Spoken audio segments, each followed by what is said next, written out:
"You'll never be as good as her." My mother-in-law said it across a table full of candles and cold turkey, in front of my husband, his brother, and 11 other people who all suddenly found their plates fascinating. I didn't cry. I didn't push my chair back and leave the room. I just set my fork down very carefully, the way you set something down when your hands have decided, without asking your permission, that they need to be doing something slow and deliberate instead of shaking.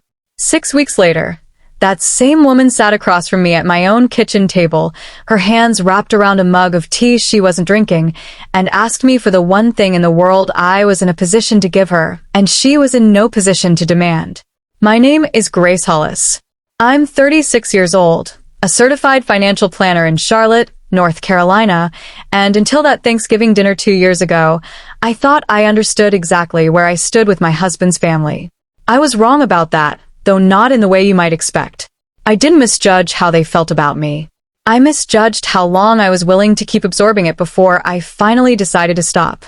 I met my husband Ethan at a professional conference, the unglamorous kind. 3 days of tax law updates and continuing education credits in a hotel ballroom that smelled permanently of burnt coffee. He was there representing his firm's estate planning division, and I was there representing mine, and we ended up seated next to each other during a panel so dry that we spent most of it passing notes back and forth on hotel stationery like teenagers instead of two professionals in our early 30s. I liked him immediately, the specific, easy way you like someone who makes a boring afternoon feel like the best part of your week without trying particularly hard to do it. We spent the rest of that conference finding excuses to end up at the same sessions, the same coffee breaks, the same overpriced dinner the second night, where he told me carefully that he'd lost his wife 4 years earlier, and that dating still felt, most days, like learning a language he used to be fluent in and had somehow forgotten most of the vocabulary for. I appreciated. Even then, before I understood how deep the family dynamics around that loss actually ran, how honest he was willing to be about it that early, rather than letting me discover it in pieces the way some people prefer to manage their own history. What I didn't fully understand yet, sitting in that ballroom exchanging notes about a keynote speaker's terrible tie, was that Ethan came with a family history heavier than most, one he was careful and gentle about explaining slowly, over our first several months of dating, rather than all at once. His first wife, Vivian, had died of ovarian cancer 4 years before I met him, 18 months of treatment that ended, ultimately, with Ethan a 31-year-old widower with no children and a grief he'd clearly worked hard to build a functional life around, without ever fully setting it down. Vivian, from what Ethan told me over those early months, had been genuinely wonderful, warm and organized and quick to laugh, the kind of person people build entire holiday traditions around, missing once they're gone. I never resented hearing about her. I actually found myself grateful in a strange way that Ethan had loved someone that fully before, because it told me something true about his own capacity for it. What I didn't yet understand was that Patricia had built an entire shrine around that same grief, one with no room in it for anyone who came after, however gently or however long she'd had to grieve first. I want to be honest about something because I think it matters for understanding everything that came after. I never resented Vivian, not for a single day of my marriage to Ethan. I understood, the way you understand most things about the people you love, that she had been real, that she had mattered enormously, that a person doesn't get to demand their partner arrive in a new relationship with an empty, unlived-in heart just because it would be more convenient.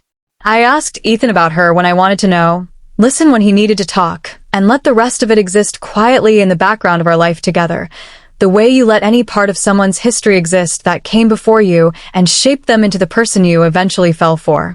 Patricia, Ethan's mother, did not share my equanimity about any of it, not for one single day in the 6 years I knew her before that Thanksgiving. The comparison started at our engagement dinner, 18 months into dating, delivered with a specific, deniable cruelty of a woman who has had decades of practice saying devastating things in a tone polite enough that calling her out on them makes you look unreasonable instead of her.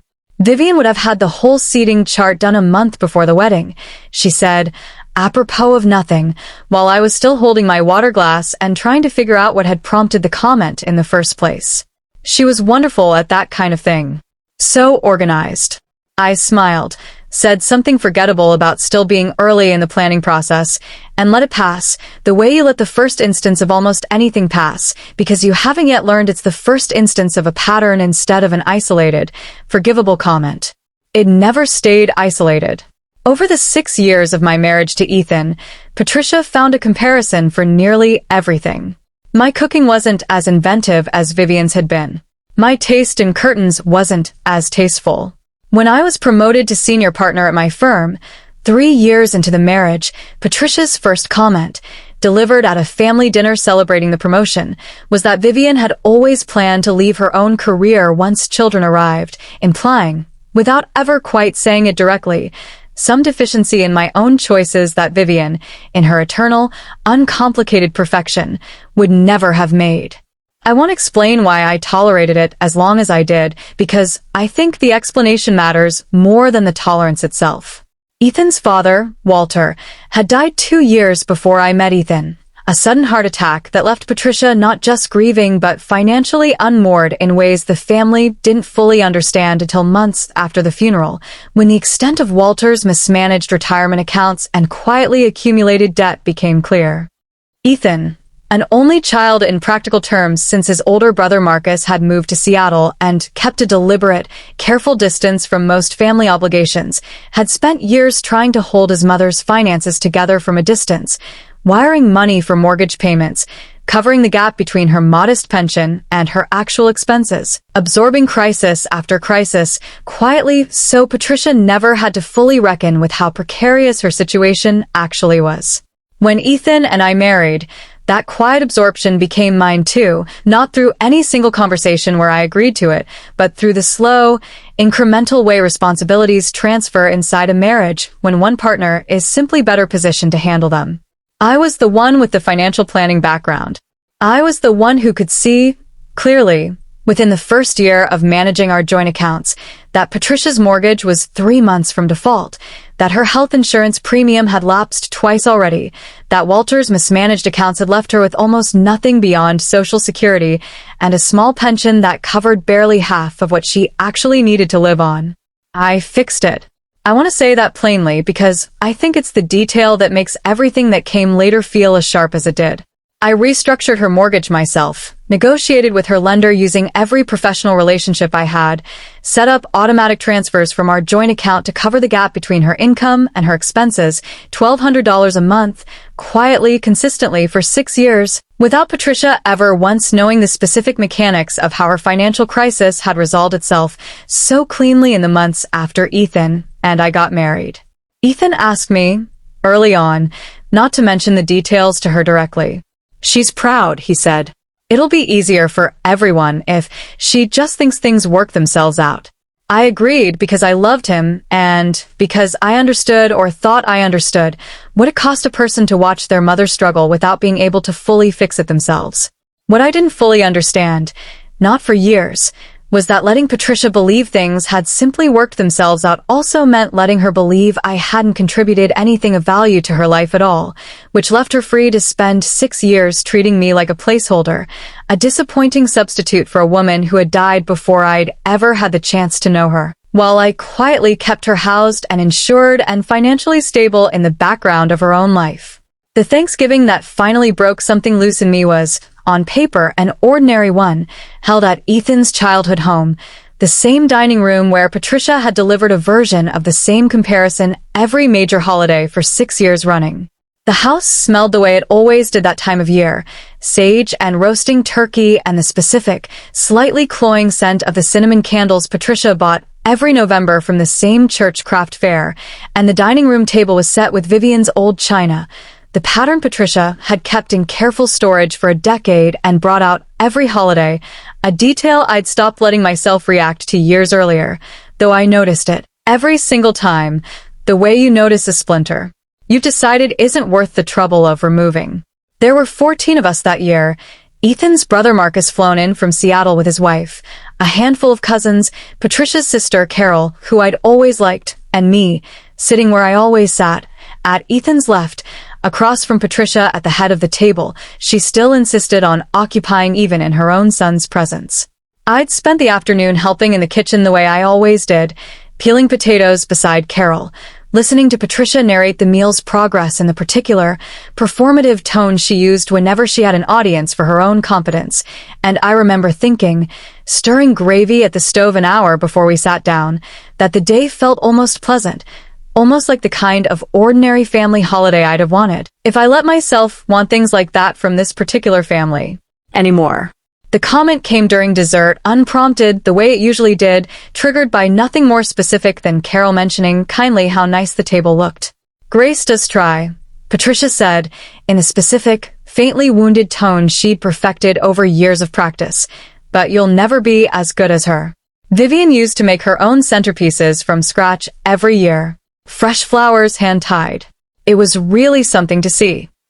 The table went quiet in that particular, familiar way tables go quiet when everyone at them has heard some version of this sentence enough times to recognize exactly what it is, even as nobody at it has ever once found the courage to say so out loud. I didn't cry.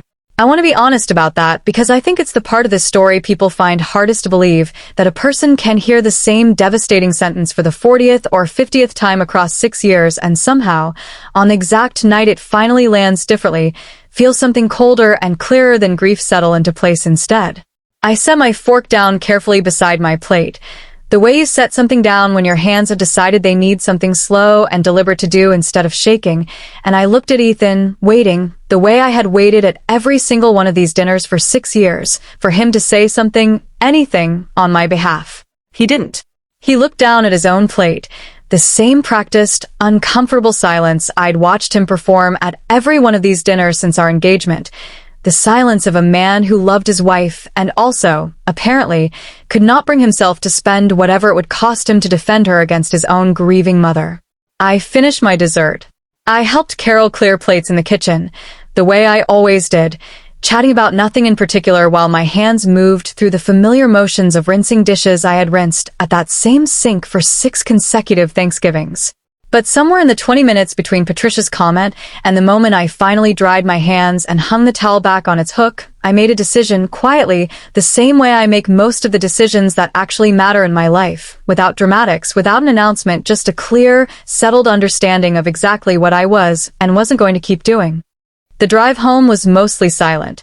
Ethan finally spoke somewhere around the highway exit for our neighborhood, his voice careful in the specific way it always got when he already suspected he disappointed me and was hoping, against the evidence, that he hadn't. "You okay?" "I'm fine," I said, and I meant it more literally than he probably understood in that moment, because I already wasn't carrying the weight I'd been carrying an hour earlier at that table. I had already, somewhere between the dishes and the driveway, set most of it down. "She doesn't mean it the way it sounds," he said. "She's still grieving. It's been 10 years and she still can't fully let go of Vivian, and I think sometimes it just comes out sideways at you because you're the person standing there." "Ethan," I said, keeping my voice level, the same level voice I use with clients who've just discovered their retirement accounts are in worse shape than they'd hoped. I've heard some version of that sentence at every major holiday for 6 years. I have never once heard you tell her to stop. I let that sit in the car for a moment before I continued. "I'm not asking you to stop loving your mother, or to stop grieving Vivian, or to pretend 6 years of marriage erases 10 years of losing her. I'm asking you to understand that I am done being quietly compared to a dead woman I never got the chance to meet, in front of your entire family, without a single person at that table ever once speaking up on my behalf." He didn't have an answer for that. I watched him search for one. The careful, uncomfortable searching of a man who has spent years avoiding a conflict by simply absorbing the discomfort of watching someone else absorb it instead. I didn't confront Patricia directly that week, or the week after. I want to be clear about that because I think the shape of what I actually did matters more than a dramatic scene would have. I simply, quietly, without any announcement to anyone, stopped the automatic transfer that had been leaving our joint account for Patricia's mortgage gap every month for 6 years. I canceled it the Monday after Thanksgiving, sitting at my own desk during my lunch break, the same careful, methodical click of a mouse that had once set up the transfer in the first place now undoing it. I want to explain why I didn't tell Ethan I'd done it because I think that detail is important too. I wasn't hiding a decision I was ashamed of. I was simply done managing everyone else's comfort around a decision that was entirely mine to make. Ethan had never once, in 6 years, told his mother the specific mechanics of how our mortgage crisis had resolved itself. He had let her believe, comfortably, that things had simply worked out, the same way he had let her believe, comfortably for 6 years, that comparing his wife to his dead first wife at every holiday dinner carried no real cost to anyone. I decided, quietly, that if he wanted to keep managing his mother's comfort at my expense, he could start managing the consequences of that choice too, without me pre-clearing every step of it with him first. I called my sister Naomi that same week, not for permission, but because Naomi has always been the person in my life who deals in clarity rather than reassurance, and clarity was what I actually needed. I drove to her place after work on Wednesday, and she opened a bottle of wine before I'd even finished taking my coat off, the specific, practiced hospitality of a younger sister who has learned, over the years, exactly when I need to talk before I've fully admitted to myself that I do. I stopped the transfer.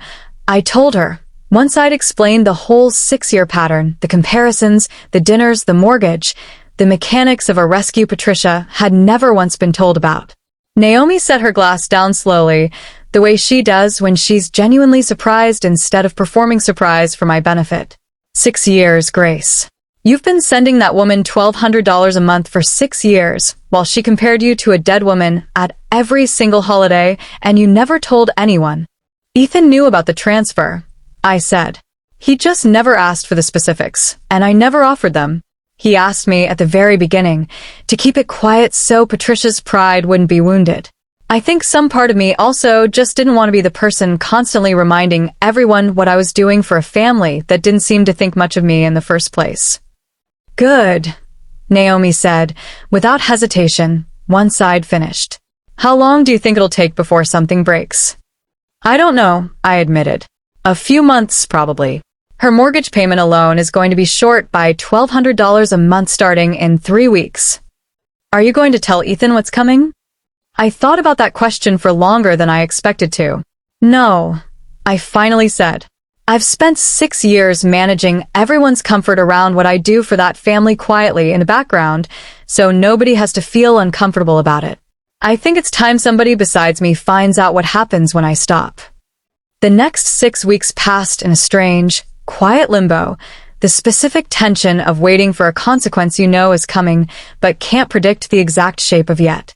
Ethan and I continued, on the surface, exactly as we always had, dinner most nights, weekend errands, the ordinary rhythms of a marriage that hadn't visibly changed, even though something underneath it clearly had.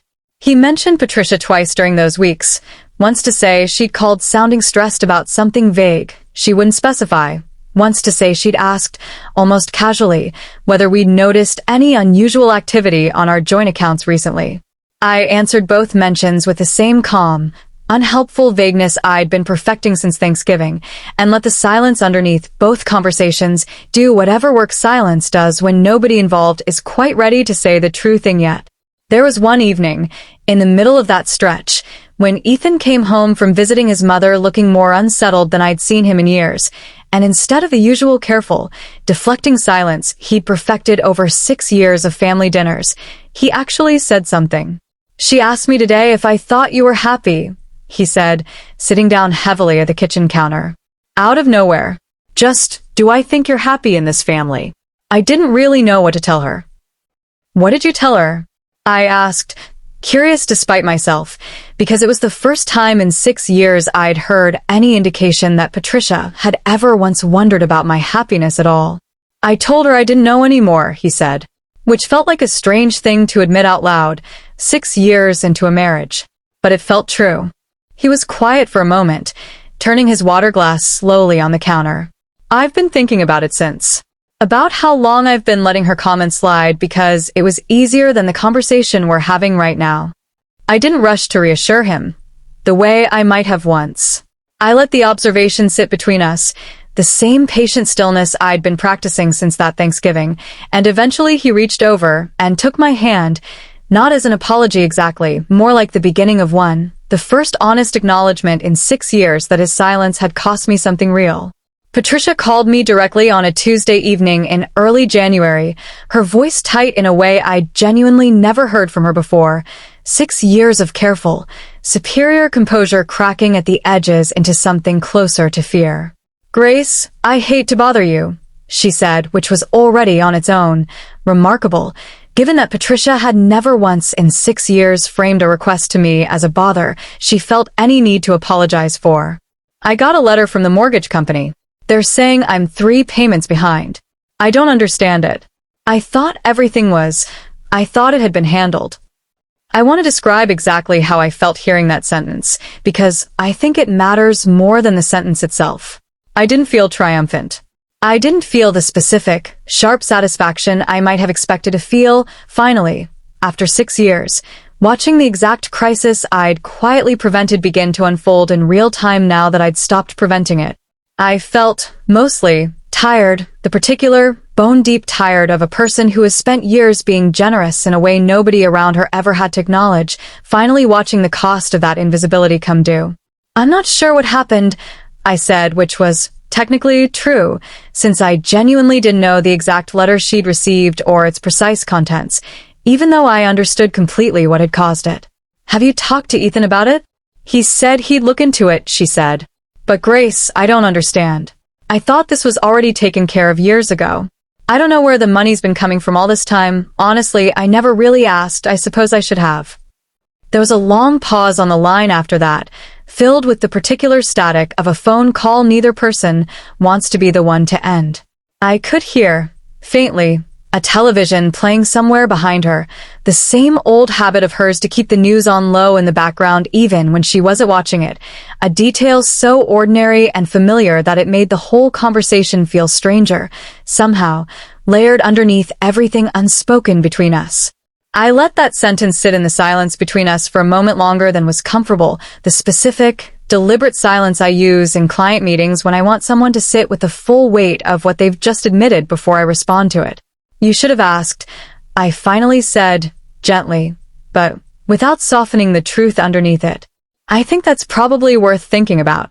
She didn't come to me again for almost 3 weeks after that call, and I didn't reach out either, letting the situation sit exactly where I'd left it, unmanaged, unrescued, entirely visible for the first time in 6 years to everyone in the family instead of quietly absorbed by me alone in the background. Ethan finally asked me directly on a Sunday evening in late January, sitting across from me at our own kitchen table, the specific, careful question I'd been expecting since Thanksgiving. "Did you stop the transfer to my mom's account?" "Yes," I said. There was no reason, by then, to soften it or explain it away. The Monday after Thanksgiving. He was quiet for a long moment, processing, I think, not just the fact of what I'd done, but the much larger fact underneath it.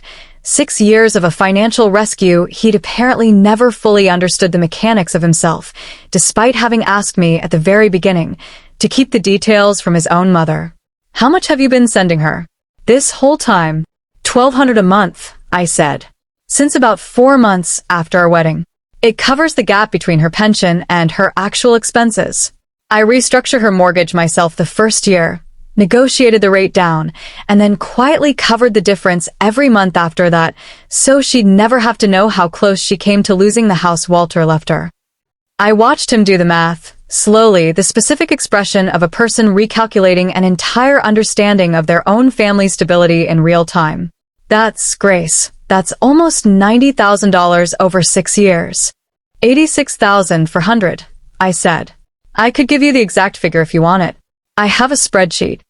"Of course you have a spreadsheet," he said, and something in his voice cracked, not quite a laugh, closer to the sound a person makes when they're trying to hold 2 contradictory feelings at once, pride and shame arriving in the same breath. "You've been doing this whole thing by yourself. Managing her crisis, managing my avoidance, managing every single dinner where she said something cruel to you, and you never once made me feel the weight of any of it." "I made myself feel the weight of it instead," I said. "For 6 years. I'm not doing that anymore."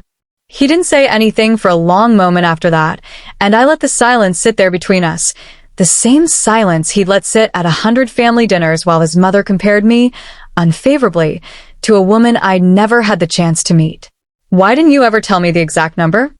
Because you asked me not to make a thing of it, I said. You asked me to just handle it quietly so it would be easier for everyone. I did that for 6 years, Ethan. I handled it quietly. And in exchange, I sat across from your mother at every single holiday and let her tell me, in front of your entire family, that I would never be as good as a woman I was simultaneously keeping housed, insured, and financially afloat without either of you ever fully understanding what that actually cost me. He didn't defend his mother that night, which I think was, itself, a kind of turning point.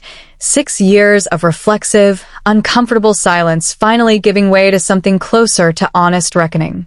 But he also didn't ask me to reinstate the transfer, and I didn't offer to, and we sat with that unresolved tension for another 2 weeks before Patricia finally called and asked if she could come by the house to talk. She arrived on a gray Saturday afternoon in February, standing on my porch in a coat I recognized from at least 4 previous Thanksgivings, looking smaller, somehow, than she had at that table 2.5 months earlier, delivering a sentence that had taken 6 years to fully land. She'd called ahead that morning, awkward and formal in a way that was itself strange coming from a woman who'd never once, in 6 years, felt the need to ask permission before showing up somewhere.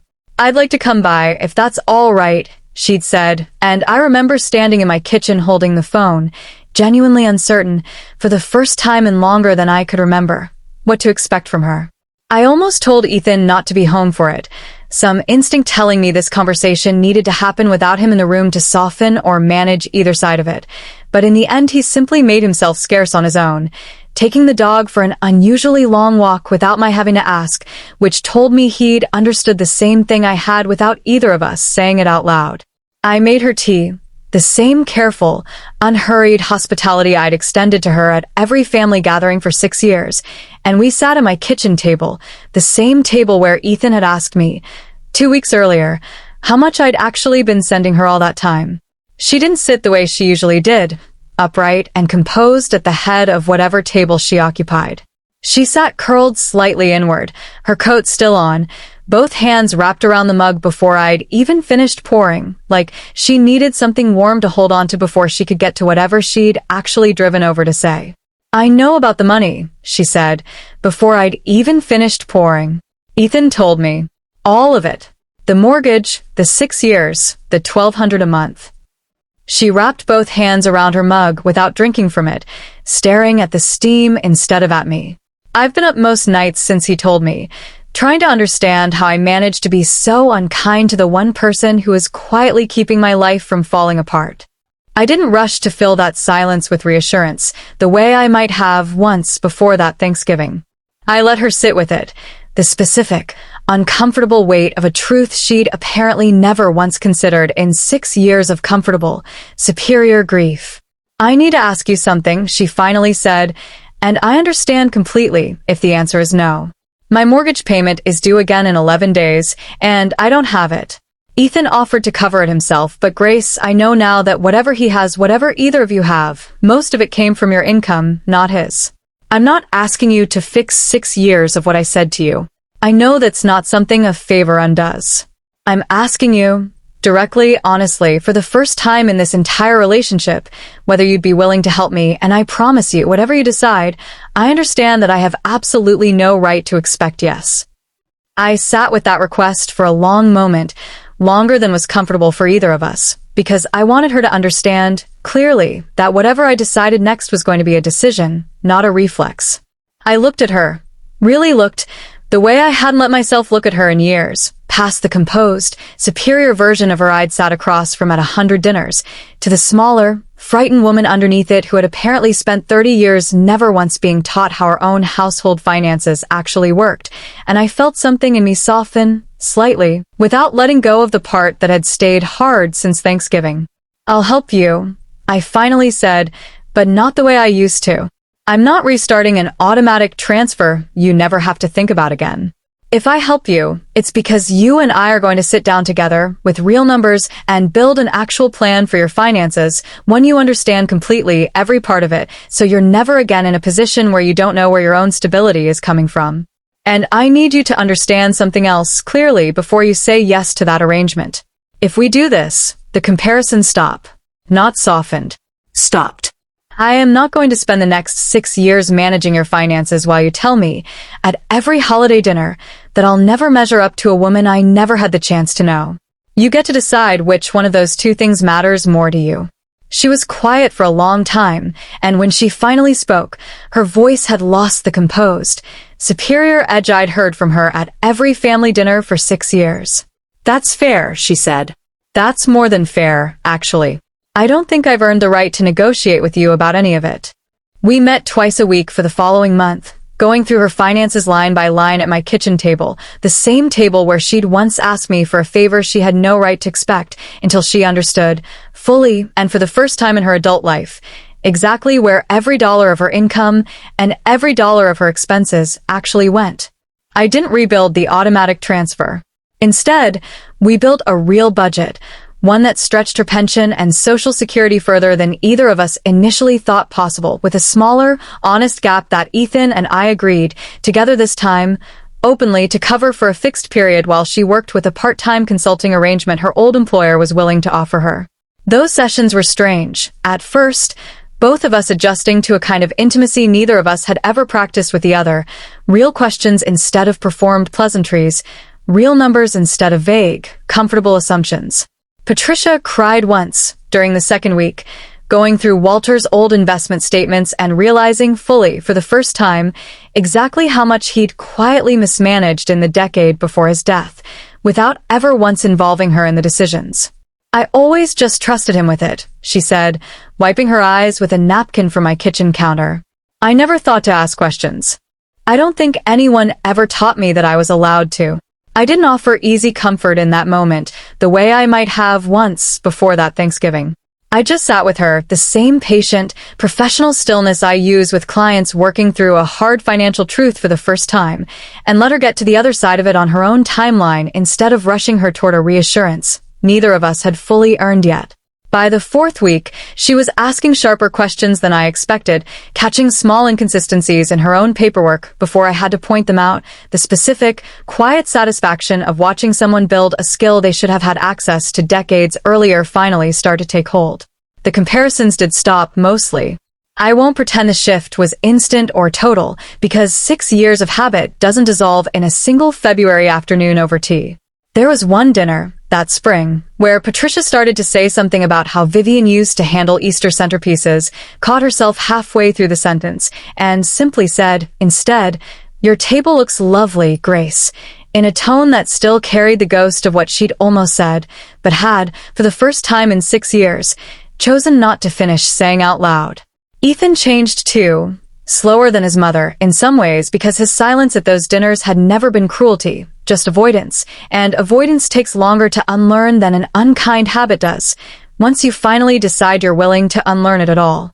He started speaking up, gently but clearly, whenever a conversation drifted toward old comparisons, not dramatically, just a quiet, consistent redirection that told his mother, and told me, that he'd finally understood what his silence had been costing both of us for 6 years. I think about that Thanksgiving often, the specific moment I set my fork down and decided, quietly, without announcing it to anyone, that I was done being generous in a way nobody around me ever had to acknowledge. I don't regret the 6 years of quiet support, not exactly, because I think there's something worth honoring in having genuinely wanted to help hold a grieving woman's life together, even one who couldn't yet see me as anything more than a disappointing substitute for someone she'd lost. But I don't regret stopping either, because I think it took exactly that, the specific, uncomfortable silence of a mortgage payment nobody could explain, for anyone in that family to finally understand what 6 years of invisible generosity had actually been worth. I've thought a lot since then about why it took me so long to stop, and I don't think the answer is as simple as saying I was too passive or too eager to keep the peace. I think, honestly, some part of me believed for years that eventually the quiet generosity would speak for itself, that Patricia would eventually notice, on her own, exactly how consistently I was showing up for a family that treated me like an afterthought, and that the noticing would arrive gently, on its own schedule, without my ever having to force it into the open. I understand now that some people simply don't notice quiet generosity until it stops, not because they're incapable of gratitude, but because comfort, left undisturbed long enough, starts to feel like something owed instead of something given. Patricia and I aren't close in the easy, warm way some mothers and daughters-in-law manage to become. I don't think we ever will be, and I've made peace with that, the same slow, deliberate peace I've made with a lot of things about this particular family over the years. But she asks about my work now, genuinely, and remembers the answers. She calls occasionally just to talk, nothing urgent, nothing needed, which is itself a kind of relationship I never had with her in 6 years of holidays and forced pleasantries. Marcus, of all people, called me from Seattle a few months after that February afternoon, having heard some version of the story from his mother, to say, simply, that he was sorry he'd never once said anything at any of those dinners either, distance not being much of an excuse for silence. He could have offered from 3,000 miles away just as easily as Ethan could have offered it from across the table. She sent me a card on my birthday last month, the first one in 6 years that didn't mention Vivian anywhere in it, just a handwritten note thanking me, plainly, for teaching her more about her own finances in one spring than Walter had bothered to explain to her across 30 years of marriage. I keep that card in the same drawer where I keep the few other things worth keeping, not because it undoes anything, but because it's proof that people can, occasionally, given the right kind of quiet, uncomfortable pressure, actually learn to see you clearly instead of through the shape of whoever came before you. Ethan and I still see her every holiday, though the china has changed, quietly, without either of us mentioning it, replaced sometime last spring by a plainer set Patricia bought herself, one that doesn't carry Vivian's pattern or Vivian's memory into every single meal we share as a family. I don't know if she did that for me, specifically, or simply because she was finally ready to set something down herself after a decade of carrying it every single time she set a table. I've decided it doesn't matter which reason it was. What matters is that the table finally has room, now, for the family that's actually sitting at it, instead of the ghost of the one that used to. If any part of this reminds you of your own family, the quiet generosity nobody ever fully credits, the comparisons that never quite stop until somebody finally lets them cost something, I'd love to hear how you handled it. Drop your city in the comments before you go. I always love seeing exactly how far these stories end up traveling. And if you found your way to the end of this one, stick around and follow along because there's plenty more where this came from.